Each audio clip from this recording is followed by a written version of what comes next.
and welcome to the Paper Pad. My name's Hannah and I did a sketch a day for the month of January. I have a lot of different hobbies and different crafts that I do, and so for 2021 I wanted to dedicate some time to actually getting better at those random things that I do occasionally. So for January I started with drawing. A few of you have sent in some questions from Instagram which I am looking forward to answering. The first one was actually, what is the Jack of All Trades challenge and is it over? The challenge itself is every month I'm picking a new trade to spend time on. So the month of January and sketching and drawing is over, but that doesn't mean that you can't decide to do art as your trade for the month of February. At the end of this video, I will be announcing what the February trade I'm doing is, but you don't have to follow along with me. You can pick your own and then set your own goals. Part of setting your own goals means if you want to draw twice a week or every single day. Since this was the start of the year, I decided to do a every single day sketch, and I'm really happy I did. I was able to actually draw basically every single day. I missed the 21st.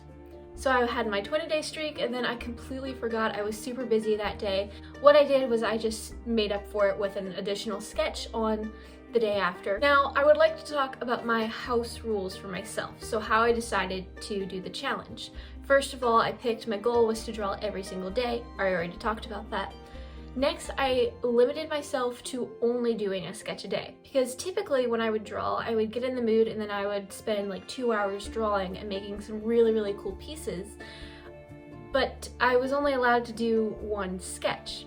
So if I was in the mood and I really wanted to draw more, I couldn't. I just had to work on the one.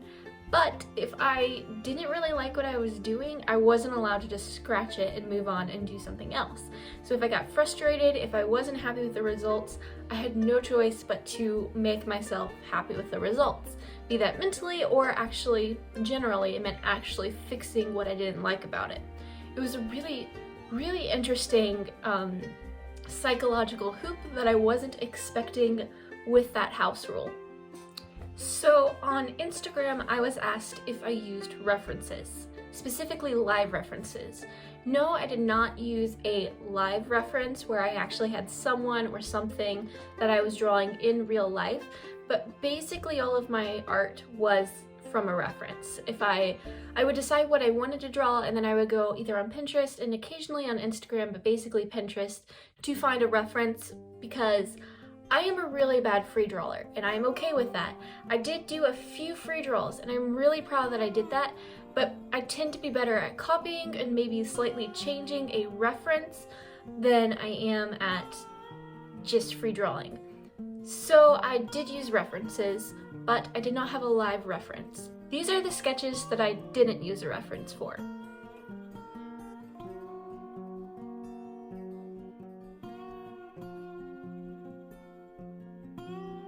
And you can contrast them with the ones that I did.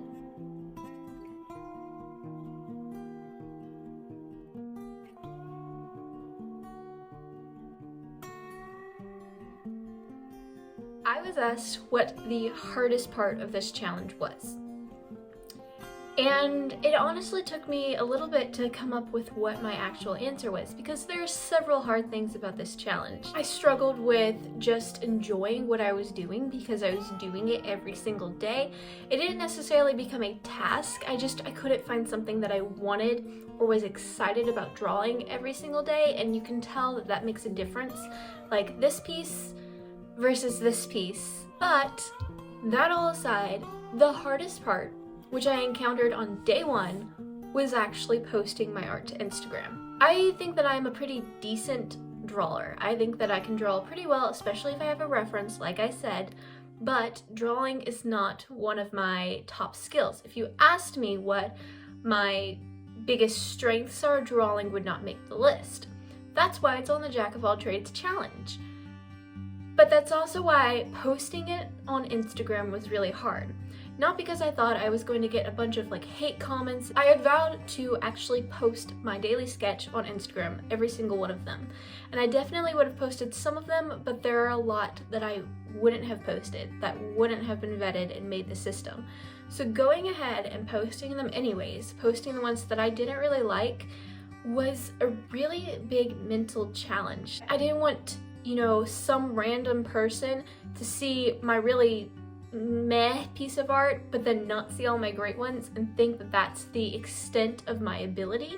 I didn't want it to be representing me. I put way too much emotional attachment into what people would think of me based on my art, and not even of me, but of my skill. It was really, really hard overcoming that mental barrier of actually posting my work. Each day I sat down and I realized that no matter how awful this is, it's going to get posted. I told myself that I couldn't make bad work, because if I made bad work, then I would have to post that bad work. And so I didn't. There was just this extra level of stress to it, which I was actually able to overcome on most days. And the more I did it, the easier it was, which I am so proud that actually ended up boosting my confidence, or just making my comfortability. I was more comfortable with it at the end of the month than I was at the beginning, for sure. If you go back and you read my first post, it's actually talking about this very same issue that I had. So that was the most challenging part of the whole challenge. Next, what are my favorite pieces that I did out of 31 sketches, which technically there aren't 31 right now, but I will continue throughout the rest of the month, so you can hop over to my Instagram and see if you have any ideas on what my very last sketch should be. I'm not exactly sure at this point, so leave a comment and let me know if you have any ideas. My favorite sketches, I liked several of them for different reasons. Some of them were more emotional and were more of a daily documenting. There are also some that I'm just really, really proud of. And there are some that I really liked the idea of, or the playfulness behind, but I feel like my execution wasn't as great as I would like it to be. So I like them because of the idea, but really not because of the skill. And there are some that I like because of the skill. And then there are those that I like because they pushed me out of my comfort zone. At the beginning of this challenge, I would have probably told you that hands are what I am the worst at drawing. I hate drawing hands, and I'm pretty good at avoiding drawing them too. Like you can see here. And here. So having this time where I knew that I had a bunch of days, I was going to have to tackle it at some point, I decided to actually dedicate time to drawing hands. And I was able to improve, or at least my confidence about actually stopping and doing what I'm worst at instead of avoiding it or getting really good at not doing it was a big mental win. It wasn't as much that it was fantastic, which I did shock myself with how proud I actually am of the execution of some of these pieces. It was just the fact that I did them. And that's really why I would recommend doing this challenge, or joining me at least 1 month this year in 2021 to focus on something that you're not so great at and dedicate time to it. And you might surprise yourself, and even if you don't, you're still going to feel really happy that you tried and that you did it and that you didn't ignore it. So here are some hands that I dedicated time to doing.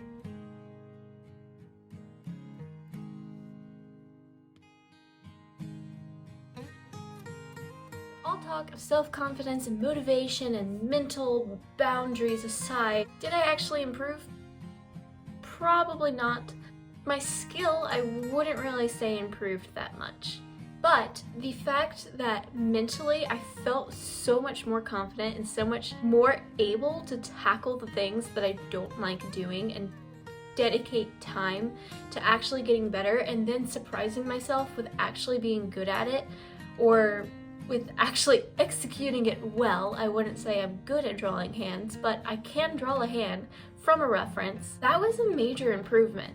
That is such a massive barrier that I am so happy that it actually happened. I never would have guessed this is what was gonna happen if I decided to spend a month drawing. I don't know if I'm making any sense, but I'm really happy. So no, I don't think my skill set increased, but I did tackle things that I otherwise would have avoided.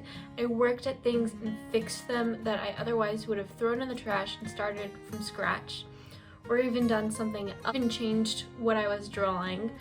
And I learned that posting things that are unfinished, because it wasn't a bad drawing, it was just unfinished, isn't the end of the day, and it doesn't matter if, and it isn't the end of the world.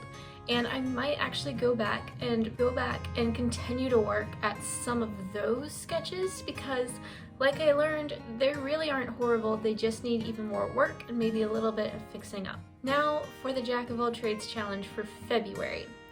I found that the daily task and the daily uploading was a little taxing on me because I'm back in school, and so it combated with what I wanted to do versus what I prioritized and what I needed to do.